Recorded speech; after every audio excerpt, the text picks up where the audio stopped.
Hi, my name is Patrick Earl, and I played Hamlet in the 2015-2016 production of Hamlet at the American Shakespeare Center. Hi, I'm Benjamin Reed, and I played Hamlet in the 2012 Houston Shakespeare Festival production of Hamlet.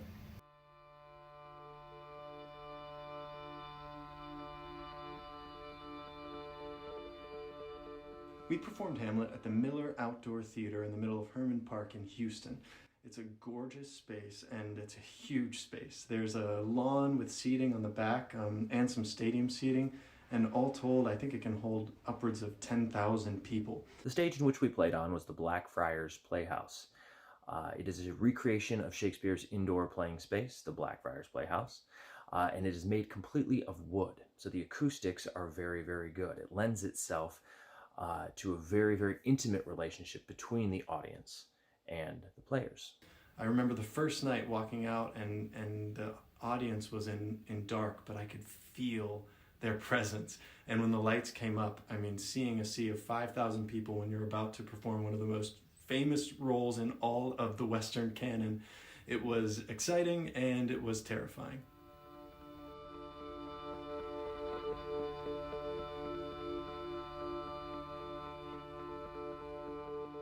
At the Blackfriars Playhouse, we utilize Shakespeare's staging conditions. So in that regard, there is minimal set. The upstage wall is what we like to call a facade. It is made of carved wood and also painted in faux marble. It consists of 2 side doors and a discovery space. Some furniture was involved in the production, but that was mainly it as far as set. Our production was set loosely in a post-World War I era, so the costuming was all from the 1920s, but we also took a lot of inspiration from Mike Mignola, who's an American comic artist, and he created the series Hellboy. And it's just this really dark, dirty, and gritty world. And so that was a big inspiration for both the director, Steve Pickering, and myself. As far as the concept of costume design, it was Elizabethan garb with some anachronisms, including Hamlet in an all-dark doublet, a heavy leather overcoat, biker pants and motorcycle boots, as well as Ophelia in a pair of modified Chuck Taylors to look like dress heels. So as you can imagine, a little bit of an anachronism, Elizabethan garb bringing the audience into this century. We also listened to the song called Unstoppable by E.S. Posthumous, which is just like movie trailer music, dramatic strings and a driving beat. And I remember running to it and prepping for the role and just letting that music sort of infect me as I worked on the text.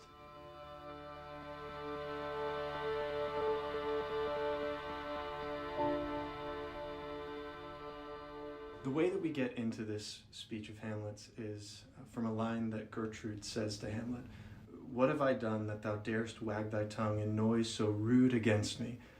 I think what really launches this is the death of Polonius. Hamlet accidentally stabs Polonius and he dies, mistaking him for King Claudius.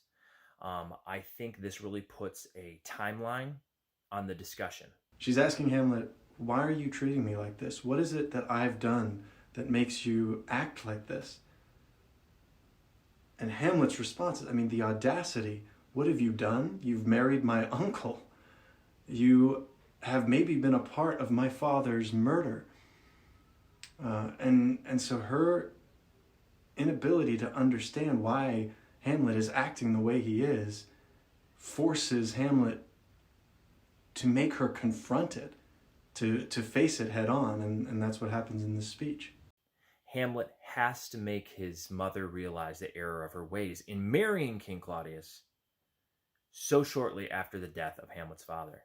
And to show this rift, which I thought was a really cool touch in our production, props to Jim Warren, our director, was that we had 2 lockets. Mine had a picture of my father. Gertrude had a picture of King Claudius. And that becomes the focus of the 2 pictures in comparison within the speech.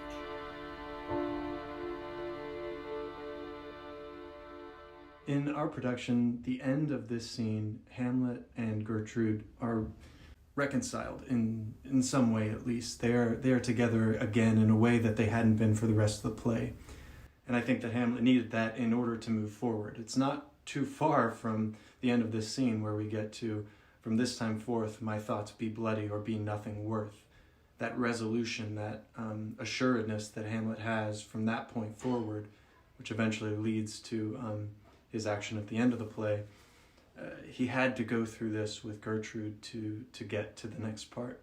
So when I attacked this role, throughout the whole thing, I just thought, how do these words speak to me?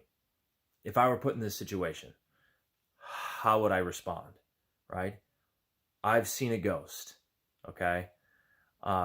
May angels and ministers of grace protect us, yeah? So these words are powerful, these words are famous, but you have to internalize them and make them your own.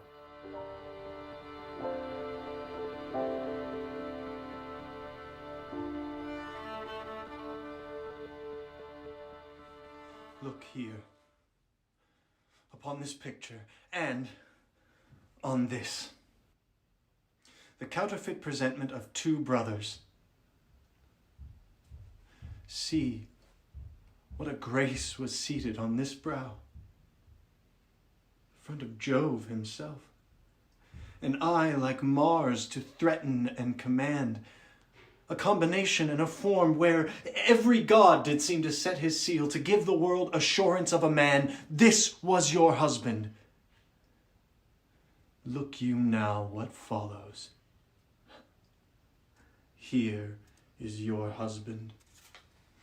Like a mildewed ear blasting his wholesome brother. Have you eyes? Could you on this fair mountain leave to feed and batten on this moor, huh? Have you eyes? You cannot call it love. For at your age, the heyday in the blood is tame. It's humble and waits upon the judgment. And what judgment would step from this to this? What devil wast that thus hath cozened you at hoodman blind? Eyes without feeling, feeling without sight, ears without hands or eyes, smelling sans all, or but a sickly part of one true sense could not so mope. Oh, shame! Where is thy blush? Look here upon this picture and on this, the counterfeit presentment of two brothers. See what grace was seated on this brow, where every god did seem to set his seal, to give the world assurance of a man. This was your husband. Look you now what follows. Here is your husband, like a mildewed ear, blasting his wholesome brother. Have you eyes? You cannot call it love. For at your age, the heyday in the blood, it's tame, it's humble, and waits upon the judgment. And what judgment steps from this to this? Oh, shame! Where is thy blush?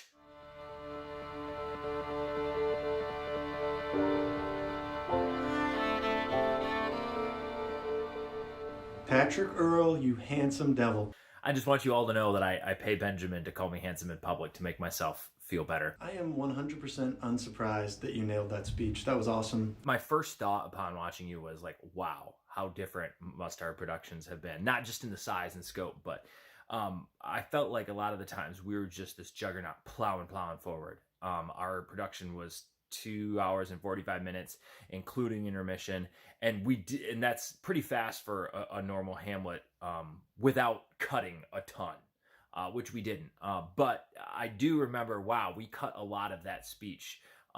We cut all of the second quarto lines out of it. And your rendition of that, just it lent itself to a certain amount of vulnerability and a relatableness to Hamlet that I feel like sometimes a lot of productions miss. I really loved the antithesis on was and is, for this was your husband, this is your husband. And you just have such a great and clear command of the language. It makes it so easy to follow. And certainly ours may have blown over given the amount of momentum we had. So a lot of the times, I think in our production, we may not have taken the time to do that, and we grasped those little moments that we could, but it was a lot about pushing the action forward. Whereas your rendition, not only did I understand it and it was perfectly clear, but I saw the love that you had for Gertrude. It was a pleasure getting to watch it, and I'm so glad that we got to both tackle this role. I hope you all enjoyed it. I do.